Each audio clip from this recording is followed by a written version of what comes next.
good, everybody? Welcome into another preview show here on the Midstate 48, driven by Miracle Auto Group. In this episode, we're covering 4A and 5A, some of our medium class teams in Middle Tennessee. So let me bring back in the guys for another round of discussion. I've got Scott, Joe, and Cam back in with us. Fellas, let's talk about it. 4A and 5A classes when we had teams in the championship game last year. And could very well again. It seems like that these two classes have some firepower behind them. So let me get your early thoughts on this group of teams and what you want to see out of them in 2023. And Joe, I'll start with you on that one. Yeah, I think if we're looking at 4A, you got to start with Pearl Cone. You know, the Firebirds, couple plays away from state champions last year. I mean, they gave Anderson County all they could handle. I mean, that was Anderson County's state championship team. That was the team they built to get to that level and win a state title. And Pearl had an early lead on him. Darius Reed, just a dominant, really first half of that game for Reed. But Pearl, like every team, Pearl loses people, but they bring back a ton. And I think when you look at 4A, it starts with Pearl Cone, and teams are going to they're going to have to beat them to win the 4A title, I think. Yeah, for sure. And, we talked about 4A and 5A having state championship teams in our area, state championship game teams in our area last year. We expect the same this year. And really what we're looking for this year, what I'm looking forward to anyway, is can a team like Pearl Cone finally get the metro schools over the hump of not having a championship in so long? And then you look at 5A, teams like Beach moved down, Page coming off back-to-back state runner-up appearances. We'll have a really good football team again this fall. So we definitely, in the 615 area, have to like our chances of having a couple of participants in Chattanooga. Yeah, I think that, kind of echo what you guys say. Pearl is, the front runner here as far as Region 4 goes.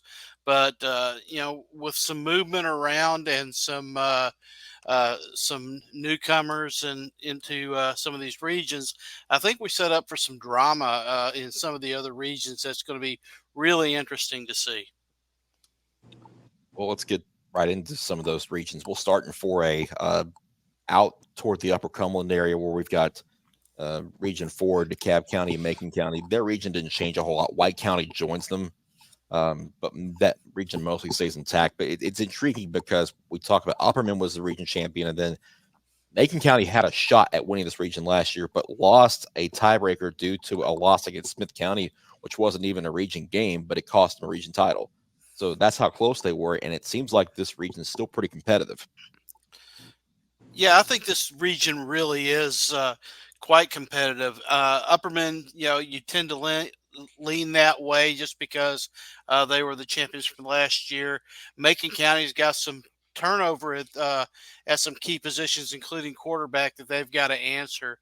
And DeKalb getting Briz Trapp back on their squad makes for an interesting matchup with those guys. And then you add White County into the mix this year. Really, it's between those four teams, any one of them could win this. Yeah, I agree. When you look at those four teams, you really look at each of the four teams have at least one stud player. You look at DeKalb County, and they have Briz Trapp coming back for his senior season. Did not play much last year. Suffered a shoulder injury. Expect him to lead the Tigers and for them to compete for this region championship. White County moves down from 5A. They lose Malachi Dow, which, as we mentioned on last year's show, came up just, I believe, like 300 yards short of breaking the Tennessee state record for rushing. But they return quarterback Trip Pinion that may be one of the better dual threat guys at the 4A level at the quarterback position. And then Macon County has a Mr. Football finalist, Gabe Borders, back this year. And then Upperman returns Jackson Rollins, another player that suffered an injury last year that really hampered the Bees. And definitely, Coach Kane definitely likes to have Rollins back for that rushing attack. And then you also can't count out a team like Stone Memorial, a team that made the playoffs last season that wants to stay playing come November. Yeah, the team that really intrigues me in that region is White County, just for the simple fact of Malachi Dow was Mr. Everything for that team. When you look at the numbers last year, Mr. Football finalist, they're in 5A, and they really shocked a lot of people, I think. But it wasn't a one-man show. Like Cam mentioned, Trip Pinion is a name that we're going to be hearing a lot about this year. You look at the Nolensville playoff loss last year. It was a loss in the end, but they scored a ton of points when Malachi got hurt for the simple fact that Trip really stood out in that game. He stood out in the Mount Juliet game as well. So White County is the team that I'm really going to be interested to see. But yeah, I mean, Upperman, they bring back some pieces. DeKalb County, it's going to be interesting to see with Trap back healthy. I know he got hurt early last year. That region 4A is going to be one of probably the more exciting regions, especially in our coverage area this year. Well, let's flip over to the other side of the bracket and Region 5. Pearl Cone, obviously the team that everybody's talking about in this region, and for good reason, because they bring a lot back. I mean, they were literally, just a player or two away from winning a state title themselves. And when we talk about this drought that Metro Nashville has had of winning state championships, it's going on for probably far too long, honestly. So is this the year that Pearl Cone breaks that streak? For me, absolutely. I think there's too much talent on this team where you have a quarterback in Kashawn Tarleton that's going to be a 3-year starter. He had his struggles as a sophomore. He improved upon that as a junior. And it looks like from scrimmages we've seen, he still has his struggles against these top-tier defenses they're scrimmaging against, but he's going to have a big year. Then you look at the weapons, Javion Kennard, Darius Reed, they're back, or Javion's healthy. They got so many offensive pieces, and then you look at the defense that Pearl Cone has every single year, it seems like. So you look at the talent-wise, this is probably the most talented team they've maybe had overall since they made that run to the state championship game against Alcoa a couple of years ago. So for me, like I said earlier, I just think Pearl Cone is by far the favorite right now for 4A, and it's going to take a lot for other 4A teams to knock them out. Yeah, we talked, Joe, you mentioned about how competitive Region 4 in 4A could be, but I really think that this region could be competitive too after Pearl Cone. I believe Pearl Cone is the clear-cut one, and then there's a decent drop-off to the likes of Marshall County and Station Camp and Creekwood and White House and Greenbrier. And really, I believe that Marshall County is probably the clear two. Then you have a team like Station Camp that's dropping, another team like White County that's dropping from 5A to 4A as a result of Liberty Creek being built there in Sumner County. Can the Bison, potentially challenge Marshall County for that 2 seed? I think they can, but I have them as the 3 slot for me. Then you have a team like Creekwood trying to build off the success that they found last year on the defensive side of the ball. And then you really look back at 2 teams that are really close to each other in White House and Greenbrier.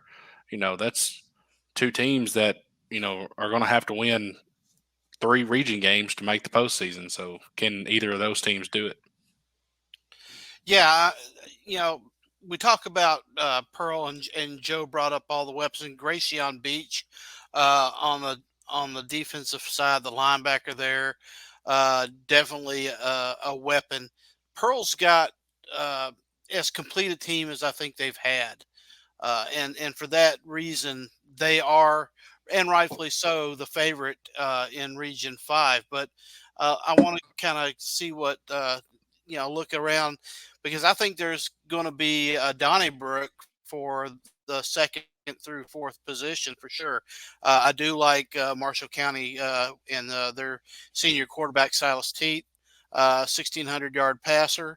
But I tell you what, Coach Bain is doing some things. I think that Station Camp, despite dropping, stepping down, I think they have a really good chance to really compete in this region. I went out there to their practice, and I've not seen a physical practice like that on a first day.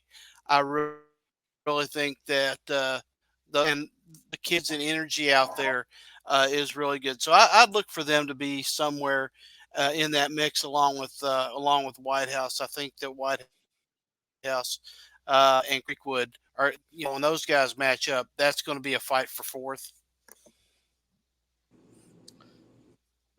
If there is a threat to Pearl-Cohn in the western half of that bracket, who might it be?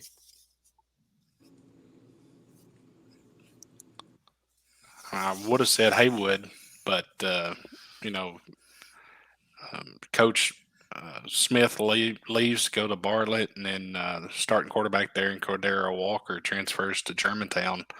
So the Tomcats take a big hit.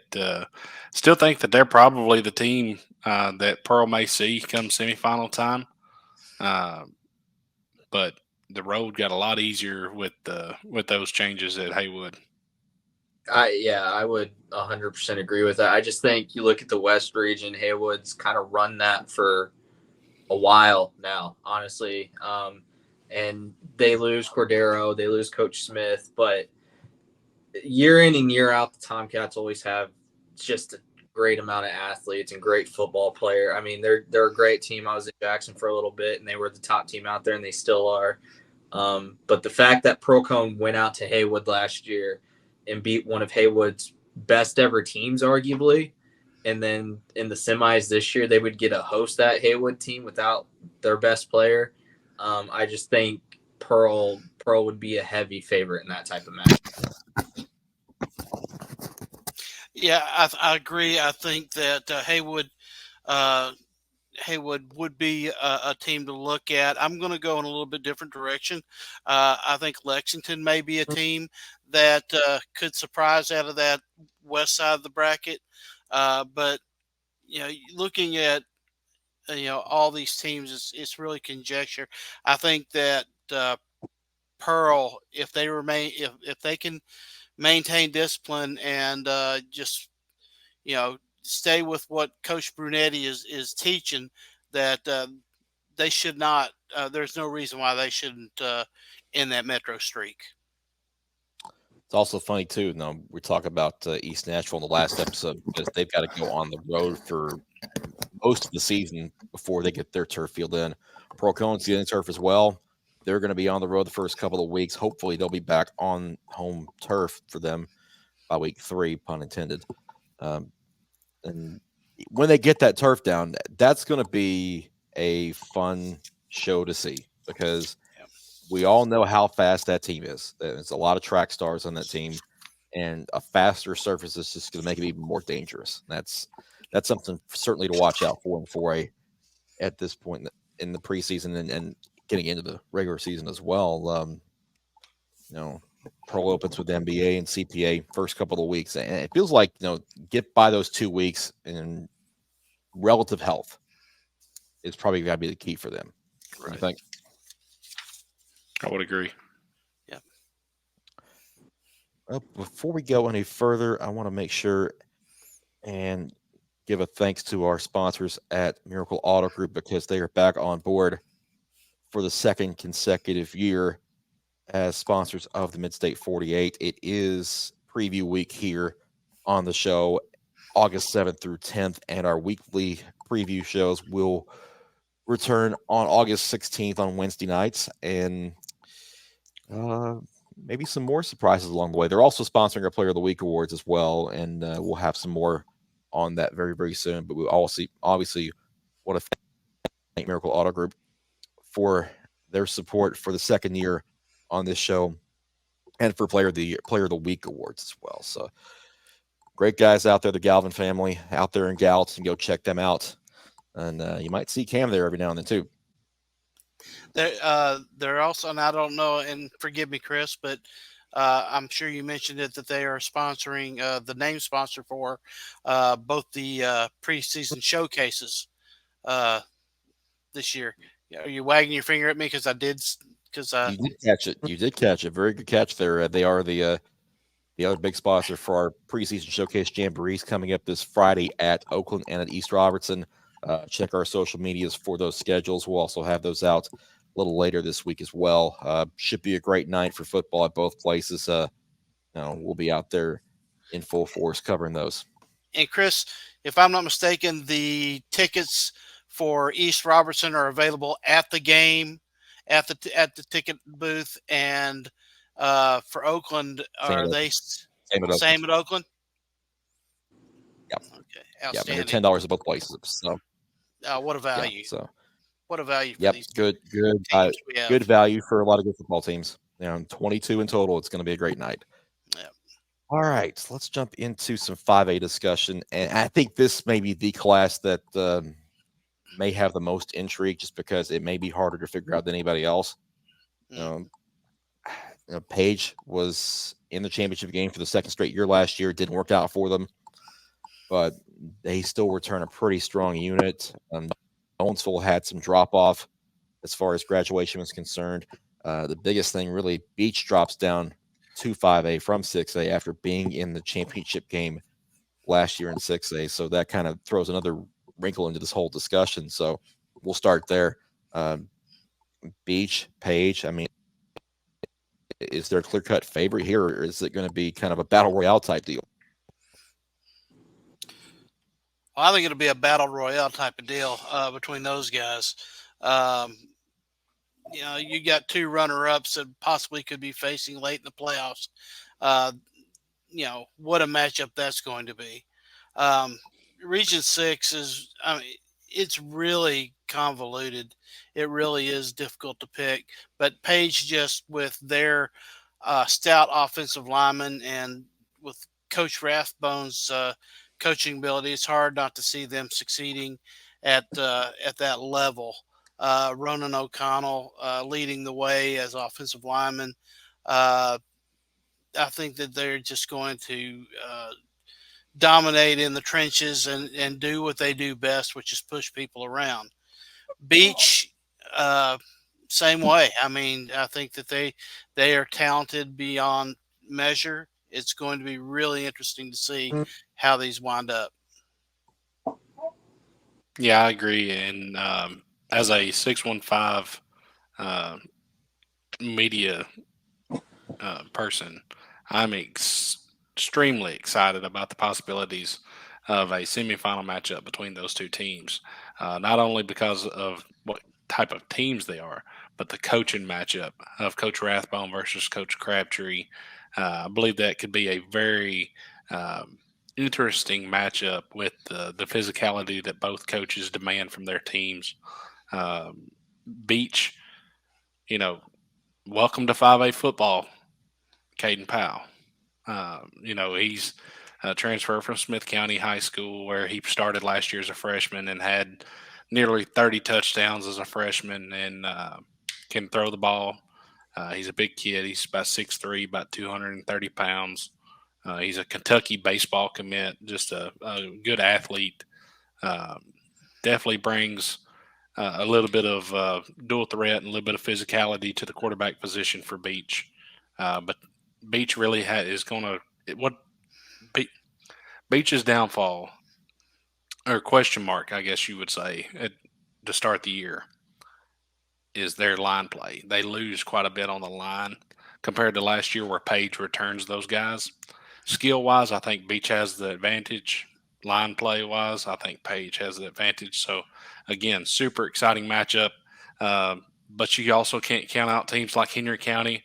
And then, Jamal Stewart is a winner. What he did at East Nashville was very impressive, and I look for him to do the same thing at Centennial. Yeah, for me, just the potentially seeing a Beach Page matchup down the line in the postseason, or heck, a Centennial Beach matchup would be a lot of fun. I know Henry County's replacing a lot, but historically Henry County always has guys. I mean, they're coached well. They play well. It's just kind of what they do. They just reload. For me, with Page, obviously we talk about their line play is going to be great. I think defensively, watching the Patriots this year is going to be a lot of fun. For the simple fact, you have a guy like Eric Hazard who will be really leading that defense now as a junior. He had an incredible sophomore season. I think he's in for a really big year. And then Beach, just kind of watching Caden Powell, like Cam said, going from small class football to now he's going to be playing 5A football against some really good teams. I personally, I think he's going to have a lot of success, and he's really going to lead Beach to some great places.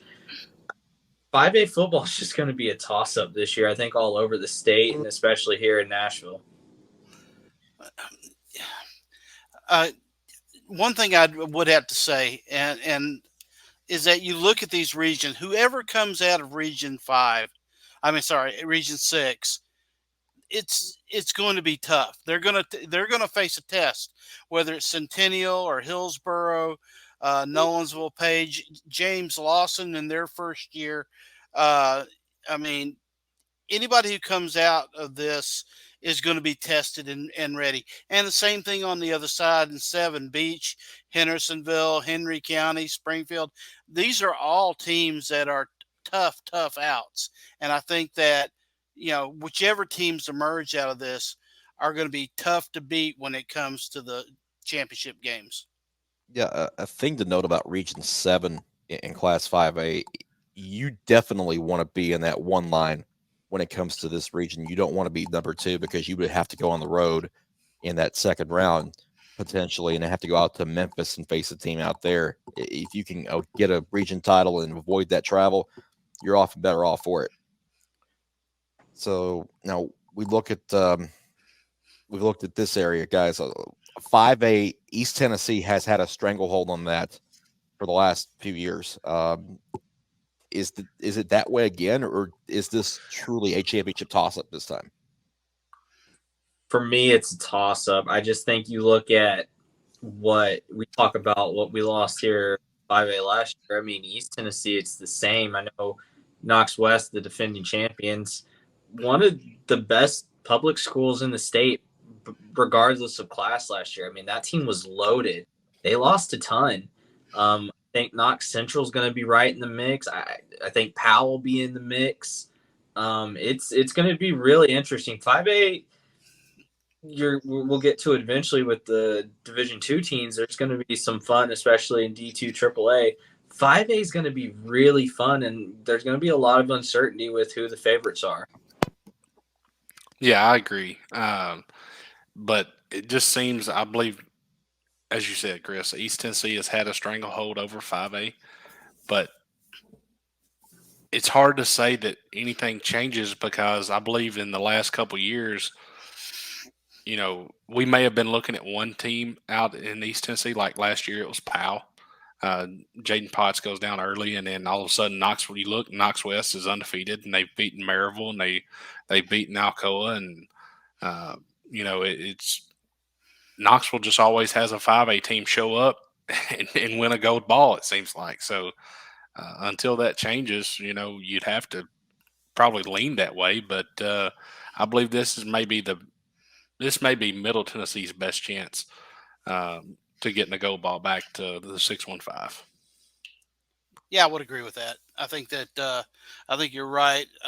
Powell would be looking out at that area. Powell would probably be the leader in my clubhouse, but there are several teams out there that are coming off of good years and looking to sustain their momentum. Daniel Boone's one of them. West, of course, coming off the state championship. There's a lot of schools out there that could cause a problem for, to go back to what Joe said, this is any given Sunday, or in our case, any given whatever day these guys are going to play Blue Cross. But, at any one time, I think these teams could have a good day or a bad day.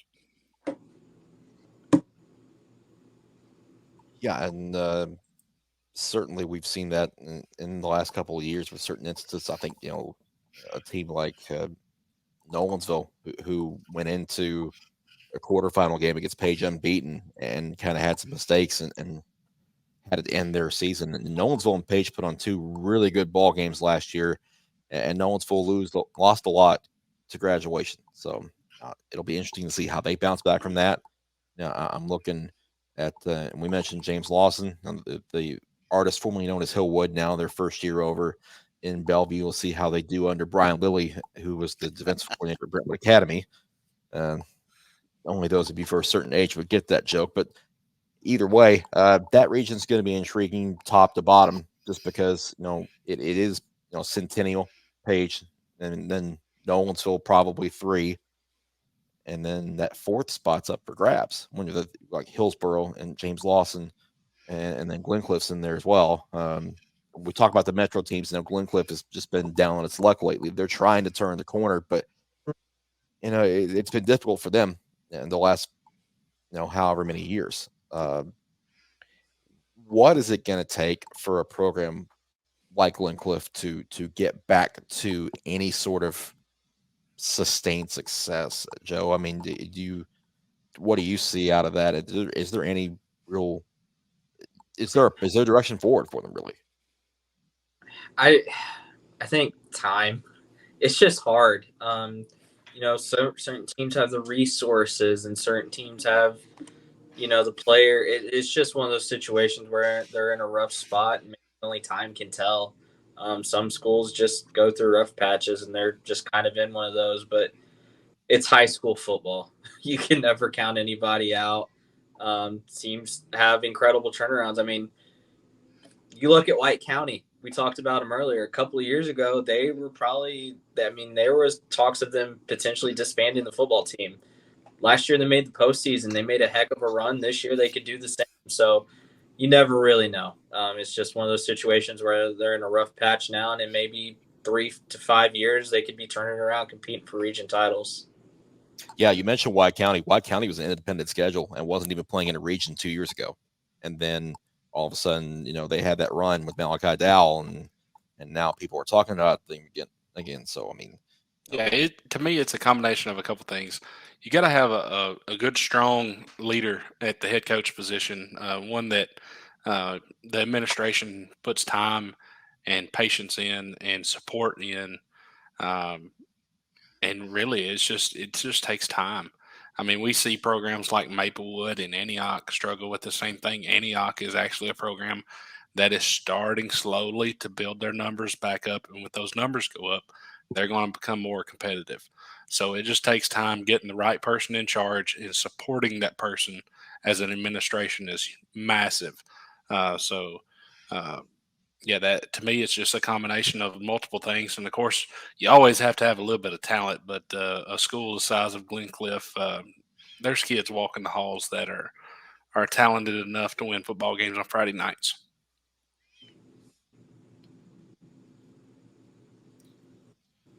There's nothing I can say that didn't echo exactly what those guys were talking about. You know, we're talking about programs, not about teams. In a program, you start from the bottom up. Cam was exactly right about a team like Antioch slowly building. Let's take, for example, Liberty Creek. Liberty Creek last year, when they started out, they had kids that were undersized. They didn't have any depth. They had, for goodness sakes, it looked like they had an offensive lineman that weighed like 150 pounds soaking wet. And you go out this year, and there's over 100 kids on the team. Things like that, where you're building something that has to sustain itself, and you're getting the lower the Pee Wee leagues involved and running your offense. I mean, it just takes time to build a successful program that's sustainable. Some of the other teams that we may not have mentioned in 5A, like Hendersonville, Portland, And Springfield, really, I mean, that's one of those we haven't even mentioned in this episode. Honestly, over there in Region 7, they're going to pair up with Beach and Henry County. It feels like Beach and Henry County, but what about those other three? I mean, who gets number 3 in that situation, you think? It's really a toss up to me between Springfield and Hendersonville. Anytime you have a Dustin Wilson type coach team, they're going to be very disciplined. They're going to be talented. They're going to play really good on the defense side of the ball. They're going to be in a lot of football games, win or lose. And then, when you look at Hendersonville, you got a guy like Mason Baker at quarterback for them that is going to go play Division I football. Another really well coached team by Coach Beasley. Both of them are really key. Both coaches are really key on fundamentals. That game is going to, more than likely, that game's going to be a close game, and the winner's going to get second and get third, and the loser's going to get fourth. So, I mean, Hendersonville is 2 years removed from Yeah, I agree. It's going to be. Well, I was just agreeing with Cam. Is that when you're facing Dustin Wilson coach team, you're gonna face a tough defense, and that's going to be where this game really lies. Is what Hendersonville can do, their offense can do, and Mason Baker can do against the Springfield defense. It's really going to be, we look at these region changes, and every time we have one, and point out this one's good, why they do this in this region, why they do that in that region. I really don't see that.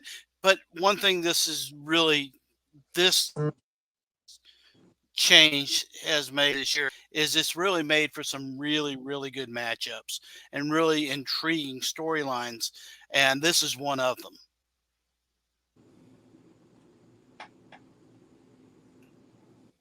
Yeah, no, I'm excited to see how it goes. Kind of like what Chris said. I mean, Hendersonville is a couple of years removed from semifinals appearance, so this is one of the more exciting regions for me. I'm excited to see just kind of how everything stacks up. And I was talking to some people after this, like when this region got announced. I mean, these are heavy hitters, this region. So this is another one, like we said earlier, 5A as in a whole is going to be fun to watch. This region is an exact reason why of that. Like, this is just going to be a lot of fun.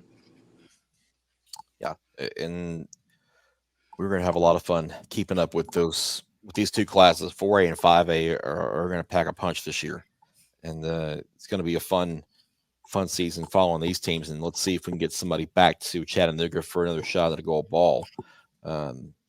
Yeah, and to think we're only halfway done with these previews, because that's all the damage we can do for these particular teams. When we come back to our next episode on Wednesday, that'll be 6A up next, and a class of its own, because, well, that's the bulk of our area and the bulk of the talent there too. I mean, there's going to be a lot of heavy hitters coming in that class.